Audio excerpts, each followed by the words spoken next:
Hey man, this all sounds great, but I just need to think about it. You've probably heard something like this before, and the problem is most sales reps panic when they hear these words. I know this because after handling thousands of sales objections and closing over $10 million in sales for the likes of Alex Hormozi and Iman Gadzhi, I have seen every variation of no that you could imagine. And most objection handling training just teaches you a foolproof way to have a prospect ghost you forever. And I am honestly sick of seeing them on YouTube, but there are a handful of frameworks that work effortlessly, which is exactly what I'm going to show you in this video. That way you could close more deals and make more money in sales, because that's why you're here. But before anything, I want to lay some ground rules. If you're closing below 40%, this video is for you. And if you're not consistently making over $20,000 per month in commission with high ticket sales, this is also for you. And if you've been fumbling call after call, wondering if sales is for you, this video is also for you. Now, first, we need to understand the most common ways that people try to handle objections and why they are just plain wrong. Mistake number one, the combative closer. This is the mistake that most closers fall under. Essentially, they put the boxing gloves on. It'll sound something like a prospect saying, I don't know, I need to think about it. And the salesperson will follow up with, well, what is there to think about? Didn't you tell me that you wanted to solve this problem? The idea here is to essentially fight fire with fire and challenge the prospect. But I'm speaking from experience here. If you're selling to people with money, which is the goal, this might work 1 out of 10 times, but you'll piss off 9 prospects along the process. And on top of that, the goal with sales is to sell the most expensive thing possible to people with money. That's how you're gonna make the most amount of commission every single month with sales. And the combative closer frame typically only works for low acumen buyers. The second you start leveling up and dealing with more sophisticated people, you cannot strong arm your way into the sale. So let's say if you're selling to low acumen buyers, this will work 1 out of 10 times. If you are selling B2B to people with money that know their shit with sales, this will not work, point blank period. Mistake number 2, the discount desperado. Next is the panic discounter. It's too expensive. Okay, well, what if I give you 50% off? This immediately destroys your credibility. And it lowers the perceived value of your product. It shows that you have no conviction in your pricing. Plus, again, prospects could smell your desperation from a mile away. And I will add another side note from experience. If you offer somebody a discount, 99% of the time, the most logical thing they could do is see how far they could take the discount. So don't offer discounts. Mistake number 3, the feature dumper. Then there is the feature overwhelm method. And that sounds something like a prospect saying, I'm not sure if this will work for me, or, I've bought in something in the past that was similar as you guys and received no results. And in response, the salesperson will start dumping additional features about the product that the prospect does not care about.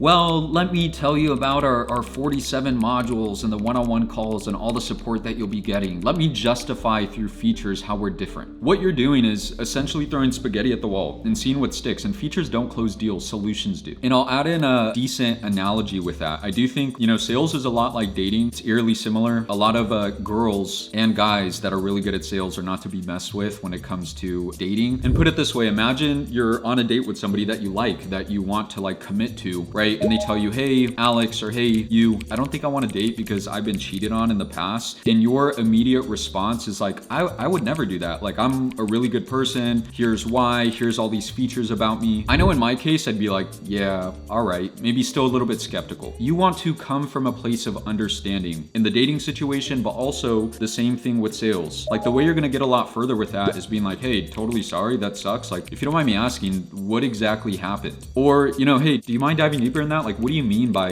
you got cheated on? Or even, hey, I really like you. What do you want to see from me that would prove to you I'm not the same as that person or the guy or girl that you spoke to in the past? So all that to say, don't be a feature dumper and you'll close a lot more deals and possibly get a lot more dates. Finally, mistake number 4 is the person who doesn't objection handle at all. Maybe this is you, or I'll be real, this was me a little bit when I first started with sales, where I really did not know what to say. And so if an objection came up and I didn't know what to say, it was very easy for me to cave and just let the prospect get off the call with their own BS excuse of, I'll email you, I'll send you a text, let me chat with my wife, and so forth. The problem is not every deal will close during follow-up. Some people need the push to get across the line. Think of it for yourself, right? If I just today pitch you a product that is $20,000 or even less, $10,000, what are the chances that you actually pull your credit card out and buy?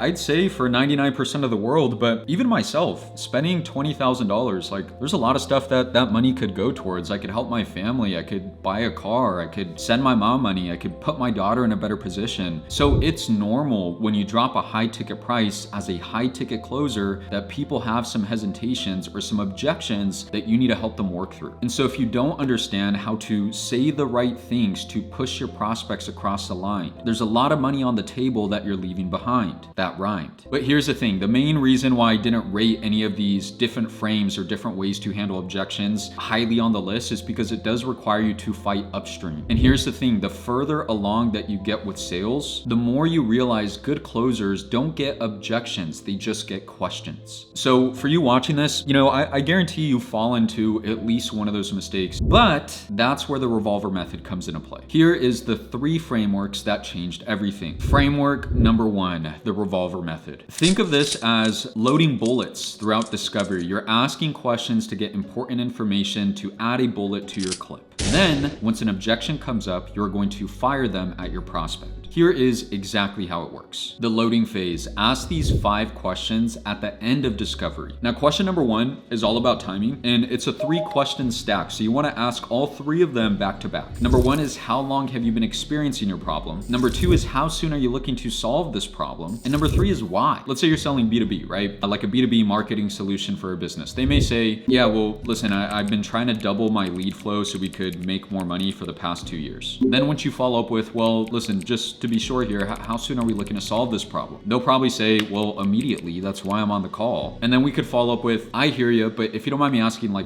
why now? In a B2B sense, they could say a lot of things, right? They could say that, maybe their business has been unprofitable, or, hey, Alex, this is just the next steps of business, right? I mean, we've been staying stagnant for the past couple of years, and if I double my lead flow, I'll make double the money, which is, the goal. I got big things I'm trying to achieve. And with those 3 questions, you just loaded your bullet. Now, if an objection comes up, you could essentially fire your bullet. So let's say, for example, they say, hey, Alex, they give you a timing objection, right? Hey, I want to put this off for the next couple months. Let me figure some stuff out with the business and I'll come back to this. Again, you can now fire your bullet at the prospect, and you want to do it nicely, right? You don't want to go too hard and go for the jugular here, but you could say something along the terms of like, hey, I hear you, but listen, you've been experiencing this problem for the past 2 years. You told me you want to fix it as soon as possible so you could experience XYZ result. Like, what changed in the past couple minutes? Now, question number 2 is a commitment question. And again, for context, I am going to ask this commitment question directly after my 3 timing questions. So let's say I ask the very last question of timing, which is, hey,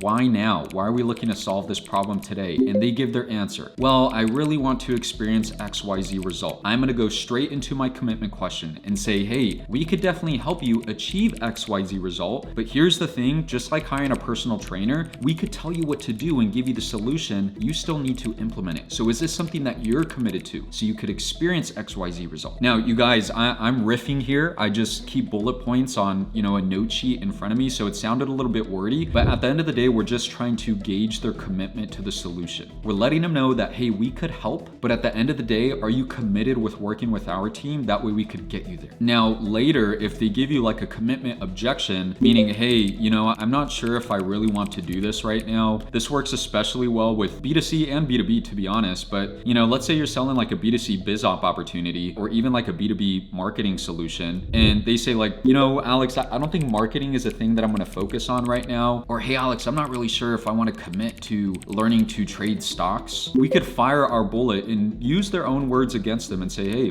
totally hear you. I get it. New things could be nerve-wracking, but I literally just asked you a couple minutes ago if this is something you wanted to commit to, and you said yes. So what changed? Now, question number 3 is my favorite pre-handle that I use on every single sales call, and that's asking a closing question. Now, again, question number 3, I'm asking directly after question number 2. And all I'm saying is, hey, as long as our team could help you achieve XYZ goal and solve XYZ problem, would you be ready to move forward today? I am laying the foundations for closing the deal. And you will be surprised how well this works. I do this on every single sales call. Hey, by the way, as long as we could help you get there and solve XYZ problem, would you be willing to move forward with our team today? Now they'll probably respond, yeah, I'd be ready to move forward as long as you could solve my problem. And there you have it. You just loaded another bullet in your clip. So now if they give you an objection later on in the call revolving around their inability to close today, we could fire our bullet at the prospect and say, hey, just to be sure, I asked you that a couple minutes ago, and you said that as long as we were able to get you to XYZ goal, you'd be ready to move forward today. So let me know, what's the real objection here? Now, I'm gonna go into question number 4 of the Revolver Method, but I do wanna add one thing. There's a caveat to all of this. So there is a singular thing that you gotta add into your sales process that I'm gonna talk about directly after these 5 questions. But question number 4 would be, if you guessed it, getting rid of the partner objection. Now, there's different ways to do this. You could ask this question directly after, your closing question, or you could just do it at the very top of the call. I've done this a lot on sales calls where as soon as someone jumps in and we're about to set frame, I just say, hey, by the way, before we jump into things, is there any business partners that you need on here to make a decision? Or if you're selling an offer that's notorious for getting the husband or wife objection, I'd say the same thing. Before we get started here, is there anyone else, a husband, your wife, that needs to be involved with you making a decision today? And it flows really nicely, to go from, hey, how's the day going, to cool, we have about 45 minutes here. Do you mind if we jump in? Awesome. By the way, I just always like to check in. Is there anyone else that needs to be involved in you possibly making a decision today? And most times they say no, and then I go into setting frame. But at the same time,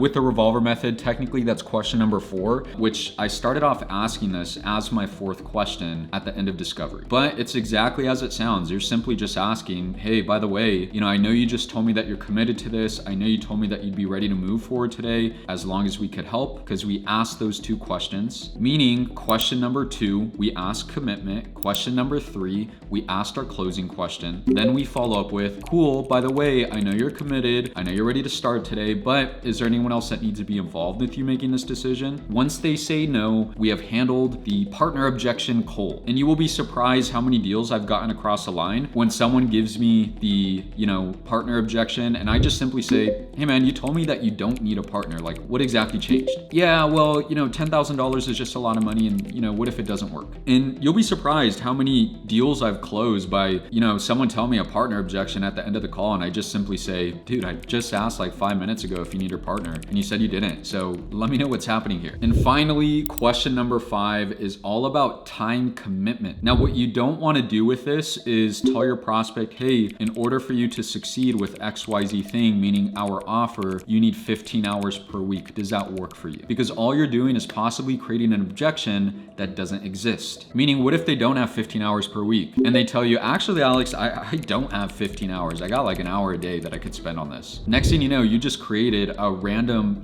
time commitment objection, and now you can't close the deal. So instead, ask the question open-ended, meaning instead of saying we have 15 hours per week, does that work for you? I am just gonna say, hey, by the way, how much time do you have to commit? That way you could experience XYZ result. Once they tell me, oh yeah, I got about 15 hours per week, does that work? I'm just gonna say, okay, sweet. Listen, all we'd expect from you is about 10 hours per week, and it sounds like you have that. Is that correct? Boom, now we just loaded another bullet into our clip. And if they ever say, Alex, this all sounds great, the pitch sounds a lot, but I don't think I'm gonna have enough time to implement all of this, we could fire a bullet off at them. Now, what I'm about to do is show you the exact framework and questions that I ask if an objection comes up at the end of the call, meaning I'm gonna show you how we fire off our bullets, but there's a caveat that I mentioned in order for any of this to work. And what that is alignment. And all alignment means is that we are asking the question to the prospect to make sure that they feel that the product or service that we have to offer will help them reach their goals and solve their problems. And so this is what it looks like. If you're looking at the framework of your sales call, the last 2 sections is pitching and closing. Now, after I pitch and before I close, meaning before I drop price and tell them how much this is gonna cost, I am going to get alignment. And so let's say I just pitch a product and I say, cool, that covers everything. What questions do you have? They start asking me like all these small analytical questions about how stuff works and so forth. Once they have no more questions, I am going to get alignment and just say, hey, by the way, before I share, the price and how this works, this is most important, Mr. Prospect. Based off everything that we touched on, do you feel like what we have here today will help you achieve XYZ goal and solve XYZ result that you told me you had? The reason why this is important is this is the foundation in which you could handle any objection in the first place. Meaning, at the end of the day, anything that you say, any way that you handle handle objections will hold zero weight if they just don't believe in the product in the first place. And so we need to come to terms on that first. It is so much easier to handle an I need to think about it objection or a partner objection if they just told you, hey Alex, yes, I feel like everything you have here will 100% help me reach my goals and, solve all the problems that I have. And so ask alignment, and if they give you some type of wishy-washy answer, meaning again, after I pitch and before I drop the price, I ask the question and they say, yeah, I think so, I'm gonna follow up with why. Sell me on why you feel this is gonna help you. Because again, you could have the most perfect framework and script and I could tell you exactly what to say with a partner objection, but at the end of the day, if they just don't believe in the product, it doesn't matter what you say, they're not gonna buy. Alignment, read about it. The firing phase. Now, this is what to say when objections come up. So at this point, you have received your objection, right? So we went through the whole thing. We used the revolver method. We loaded all of our bullets. On top of that, we asked alignment. So we have our foundation built. The prospect gave you all the answers to your questions that you asked in discovery. And then on top of that, when you asked alignment, they said, yes, 100%, this will work. This is what I'm looking for. Now, let's say we drop price and they still give you some type of an objection. It could be anything, like the I need to think about it objection. The one thing I want you to realize is the first objection that you receive, 99% of the time is a smokescreen. So your job is to sidestep it, get past the smokescreen, and find out what the real objection is. And so I always ask these three questions. Number one is XYZ objection aside, do you actually feel like this will get you to XYZ goal? Number two is why? And then number three is cool. So when you say XYZ objection, what do you mean by that? Just to see if I could help. So the way it flows is something like this. Hey Alex, this sounds great, but I need to think about it. Cool, no worries, man. Listen, I totally get it, but thinking about it aside, you just told me you wanted to make X amount of money with your business and solve this lead gen problem. Do you feel like everything we have here will actually get you there? Yeah. Like I definitely feel it. I like everything that you guys are doing and I've seen the testimonials and so forth. Okay, but why, if you don't mind me asking? Why do you feel like this will help? Well, I really like B, I like C, I've seen a bunch of testimonials. I know a lot about the company. Okay, cool. So Mr. Prospect, if you don't mind connecting the dots here for me, and I'd even look off a little bit, scratch my head. What exactly do you mean when you say you need to think about it to see if I could help? From there, they will give you the real objection. And that, folks, that is what you need to handle. And what I mean by that is where you need to fire your bullet. Now, why is this important? Pretty simple. Most objections are not even real objections, right? I mean, they're just belief misalignments. That's just a fancy way of saying that your job isn't to listen to what a prospect says, it's to understand what they mean beneath that. And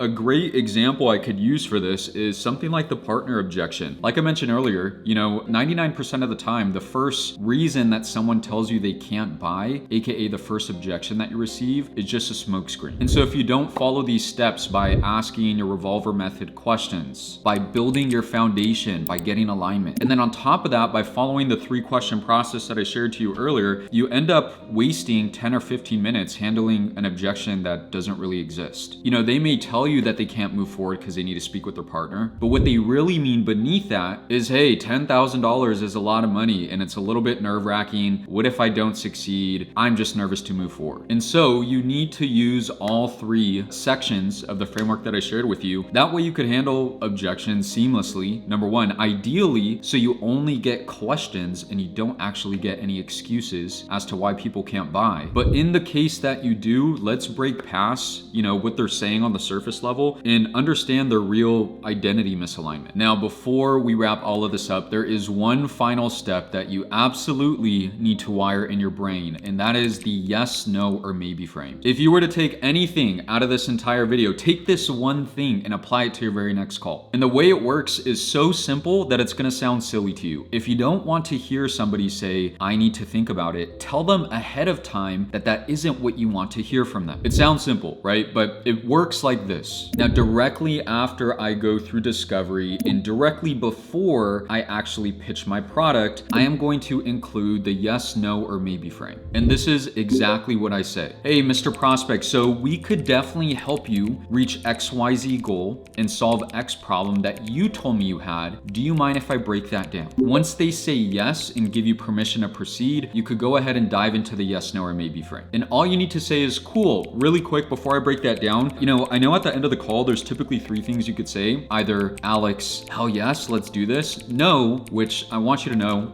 I'm 100% okay with a no. We're both adults here. The one I do want to avoid are those in-between answers. The, I don't know, let me think about it. Simply because that's just usually a nice way of saying no. And like I said, we're both adults here. So is it okay to keep it between a yes or no at the end of the call? That's it. You'll be surprised how well that works. I've had so many people get to the end of a sales call and I drop the price and it's $5,000, $6,000 for the product or sometimes more. And they tell me, oh, Alex, I'm usually the type that wants to think about things, but I know you told me, you didn't want to hear that. So it feels right. Let's just move forward. In the rare case where you have somebody tells you before you pitch, actually, no, this is something I'm going to need to think about beforehand. At least we found the objection before you pitched and dropped the price rather than after. And why that's important, there's a big difference between receiving, an objection after you drop the price and then you're trying to fight an uphill battle when they clearly know you're trying to make them buy, versus if they tell you their objection before you even pitch. If I ask someone the yes, no, or maybe frame and they say, hey, Alex, no, this is actually something I'm gonna need to think about, I could still come from a place of I'm trying to help and explore what the objection is and try to handle it before I pitch a product at all. A couple keys with saying this, because I'll be pretty frank with you, I rarely get people ever, I'd say 1% on sales calls that would tell me, hey, Alex, I'm actually not cool with giving you a yes or no answer. I'm gonna need to think about it. And I think what's helped me is saying it with the right tonality and the right playfulness. If I were to add any extra sections into this objection handling video, it would be how much your tonality matters. But luckily I do have a video on my page where I just go over tonality as a whole. So I'll put that in the description rather than,